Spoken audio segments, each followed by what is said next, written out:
এই যে টিয়ার কাবিখা এইগুলোর 50%, কোথাও 100% পর্যন্ত নিজেরা খেয়ে ফেলত। তারপরে আমাদের এখানে ছিল একটা বাড়ি একটা খামার প্রকল্প, ছিল না? তখন একটা কথা সমাজে কিন্তু প্রচলন ছিল, একটা বাড়ি একটা খামার, অর্ধেক তোমার অর্ধেক আমার। আর সেই অর্ধেকও তোমার যেটা সেটা নিবার জন্য আরো ফির কিছু আবার দিবেন লাগে 5 থেকে 10,000, তা না হলে ফির অর্ধেকটাও না হয়। আমাদের বয়স্ক ভাতা বিধবা ভাতা এই কার্ডগুলো নেওয়ার জন্য 3 থেকে 5,000 টাকা লাগে। 5,000 আমার মাসুদ ভাই কইতেছে 5,000। কেন 5,000? একটা বিধবা সে কোথায় পাবে টাকা 5,000? আমরা বলতে চাই যে আজকে এই একটা বাড়ি একটা খামার, অর্ধেক তোমার অর্ধেক খামার নয়। যদি জামাত ইসলামের এমপি এখানে থাকে, একটা বাড়ি একটা খামার পুরোটাই তার কাছে যার প্রাপ্য তার কাছে বুঝাই দেওয়া হবে ইনশাআল্লাহ। টিয়ার কাবিখা 100 টন চাউল ঢাকায় বরাদ্দ হবে কুসলি বাড়ির জন্য। এই 100 টন চাউল থেকে একটা চাউল কাউকে তসরুপ করতে দেওয়া হবে না ইনশাআল্লাহ। 100 টন এই জনগণের মধ্যে বরাদ্দ, 100 টন এই বিলি বন্টন করা হবে। তাহলে একজন এমপি বছরে প্রায় 25 কোটি টাকার মতো বরাদ্দ পায়, যেটা সে নিজ নামে নিজে ডিউ দিয়ে দিতে পারে। তা বলেন তো, 25 কোটি টাকা হলে 21টা ইউনিয়ন, একটা পৌরসভা মিলে 21টা ধরে, মানে প্রায় 1.25 কোটি টাকা করে একটা ইউনিয়নে পড়ে বছরে। তো 1.25 কোটি টাকায় যদি আমরা 9টা ওয়ার্ডে ভাগ করে দেই, 9 10 90, 9 11, 9 12 108, 12 লাখ টাকা করে একটা ওয়ার্ড। আচ্ছা, তো 12 লাখ টাকা করে যদি একটা ওয়ার্ডে হয়, আমরা যদি একটা গরিব পরিবারকে 2 লাখ টাকা করে দিই, তাহলে ওই পরিবারটা কি চলাফেরার জন্য, খাওয়া থাকার জন্য পারবে না? একটা যদি গরু কিনে দেওয়া হয়, কিংবা বাকি 1 লাখ টাকা দিয়ে তার কিছুদিনের খাওয়া টাওয়া দিলে দেখা যাবে যে এই পরিবারটা নিজে স্বাবলম্বী হইতে পারে। তাহলে একটা ওয়ার্ডে 6 জন, 9টা ওয়ার্ডে 6 9 54 জন। কয় বছরে? 1 বছরে। 5 বছরে কতজন হবে? 300 জন। তো 300টা পরিবার কুসলি বাড়িতে যদি আমরা স্বাবলম্বী করতে পারি, তাহলে আস্তে আস্তে কি কুসলি বাড়িতে গরিব থাকবে? এটা একটা প্রজেক্টের কথা বললাম। একজন এমপি যদি স্বচ্ছ হয়, একজন এমপি যদি দুর্নীতিমুক্ত হয়, তাহলে সে জনগণের এই কাজগুলো করতে পারবে। আর আমরা আপনাদেরকে বলতে চাই যে আল্লাহ তাআলা যদি আপনাদের এই সন্তানকে কবুল করেন, আমার প্রতিটি ইউনিয়ন পরিষদের সামনে আমরা বিলবোর্ড ঝুলাই রাখবো যে এই ইউনিয়ন পরিষদের জন্য এই মাসে কিংবা এই বছরে এই প্রকল্প বরাদ্দ হয়েছে, এই প্রকল্পের জন্য এত টাকা, এই প্রকল্পের জন্য এত টাকা, এই প্রকল্পের জন্য এত টাকা, এই টাকা অমুক অমুক অমুক অমুক অমুক অমুক ব্যক্তিকে এত টাকা দিয়ে বিলি বন্টন করা হয়েছে। যা কিছু আসবে সবকিছু আপনাদের কাছে খোলসা থাকবে ইনশাআল্লাহ।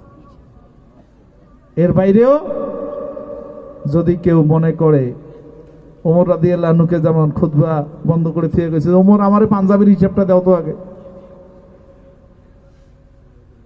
পাঞ্জাবিটা লম্বা বেশি হয়েছে কেন? আমরাও বলতে চাই আপনাদেরকে যে আমরা আপনাদের শাসক হব না, আমরা আপনাদের খাদেম হব। কাজেই খাদেমকে যখন মনে চাবে প্রশ্ন করার, জিজ্ঞাসা করার, আমরা সেই জবাবদিহিতার একটি প্রশাসনিক কাঠামো আপনাদের সামনে উপহার দিতে চাই। আপনার জিজ্ঞাসা হবে, ভাই আপনি বরাদ্দ দিয়েছেন, এটা কোথায় গেল, কি হচ্ছে, আমাকে হিসাবটা দিয়ে তারপরে যান। ইনশাআল্লাহ আমরা জবাব দিতে পারতে থাকি। এই যে ধরেন, এই কুজার বাজার থেকে শুরু করে আমাদের বাড়ি পর্যন্ত আপনারা একটা খোঁজ নিয়ে দেখেন তো, রাস্তাটা কত জায়গায় কয়বার ভাঙছে, কেন ভাঙছে বলেন তো? ভাঙছে এই কারণেই, এই বোতলটা বানাইতে বরাদ্দ হচ্ছে 5 কোটি টাকা। তো বোতলটা বরাদ্দ 5 কোটি টাকা, এই বরাদ্দ আনতে আনতেই তো 3 কোটি 5 অর্ধেক শেষ। তাই যেটা বানাইতে 5 কোটি টাকা লাগবে, সেটা যদি আমাকে 2 কোটি টাকা দেওয়া হয়, তাহলে কি এটা মানসম্মত হবে? হবে না। ওই সেরা এই মতন কাম হবে, 2 দিন পরে ভাঙি যাবে। তো আমরা বলতে চাই, বাংলাদেশ জামাত ইসলামী যদি এদেশে রাষ্ট্র ক্ষমতায় আসে, আমার বরাদ্দ 5 কোটি টাকা আমরা কন্ট্রাক্টরকে বলে দেবো যে ভাই তুমি ইনভেস্ট করবা, তোমার 10 থেকে 12% লাভ তুমি নিয়ে নাও, বাকি 88% কাজ আমাকে বুঝাই দিয়ে তারপর তোমাকে এখান থেকে বিল নিতে হবে। কোন ধরনের দুর্নীতি কিংবা কাজের 50% খাওয়ার সুযোগ জামাত ইসলামী দিবে না ইনশাআল্লাহ। আর এটার উপকার ভোগী হবেন কারা? জনগণ।